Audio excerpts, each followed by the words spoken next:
नमस्कार दोस्तों, मैं हूं संपत धाकड़ और आप देख रहे हैं वॉइस ऑफ झाबुआ।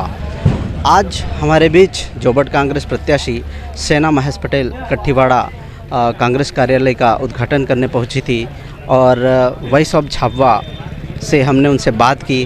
क्या कहा सुनिए। सबसे पहले तो आपको जोबट कांग्रेस प्रत्याशी घोषित होने पर बहुत बहुत बधाई। धन्यवाद। जैसे आपको बहुत सारे दावेदार थे, उसमें आपको कांग्रेस पार्टी द्वारा प्रत्याशी घोषित किया गया।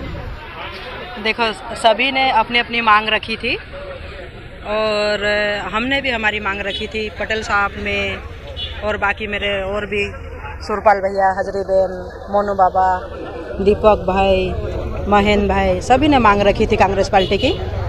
लेकिन हाईकमान सोनिया जी, राहुल जी और खड़गे जी और सुरजेवाला जी, जितेंद्र भंवर जी, पूरी कमेटी और माननीय हमारे कमलनाथ जी, दिग्विजय सिंह राजा साहब, कांतिलाल भूरिया जी और मेरे सभी कांग्रेस के मेरे भाई, सभी विधायकगण, सभी ने मुझ पर विश्वास किया है सेना महेश पटेल के ऊपर। मैं सभी को बहुत बहुत धन्यवाद देना चाहूँगी और आभार व्यक्त करना चाहूँगी। और मैं कांग्रेस पार्टी के मेरे सम्मानियों को ये विश्वास दिलाना चाहती हूँ कि मैं अच्छे वोटों से जीतकर ये सीट कमलनाथ जी की झोली में डालूँगी। सबसे पहली बात कि यहाँ पे महिला प्रत्याशी के रूप में आपको चुना है, तो इस क्षेत्र के लिए, महिला के लिए क्या अच्छा करोगे? अभी जैसे ही चुनाव जीतेंगे तो हमारे चाहे कठीवाड़ा की महिलाएं हो गई, चाहे जोबट की हो गई, उदयगढ़ की, भाबरा की, बरझर की, आरालौन, जितनी भी जो इन महिलाओं की जो समस्या होगी और ये जो महिलाएं जो जैसा बोलेगी उनके हिसाब से ही मैं काम करूँगी। महिलाओं का काम करना मेरे लिए पहली प्राथमिकता होगी। ये डिपेंड करेगा कि ये महिलाएं हमसे क्या उम्मीद रखती है, उसके हिसाब से काम किया जाएगा।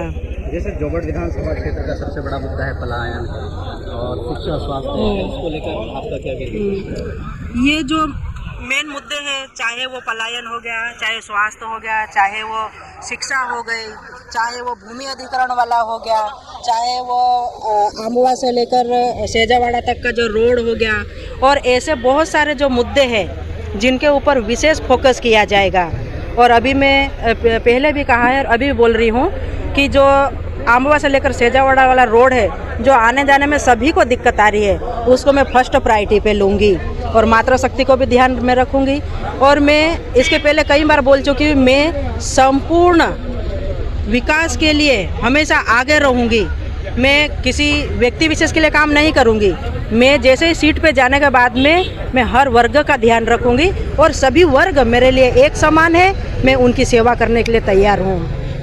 जैसे टिकट होते हुए आपने ग्रामीण क्षेत्रों में जाना शुरू कर दिया है, आपको जनता से कैसा फीडबैक मिला? अभी हमने जिस दिन मुझे टिकट मिला उसी दिन हम आधा विधानसभा तक घूम लिए, चाहे वो आमवा हो, जोबट हो, खट्टाली में ठाकुर जी के दर्शन कर लिए, हमारे सभी मंदिरों के दर्शन कर लिए।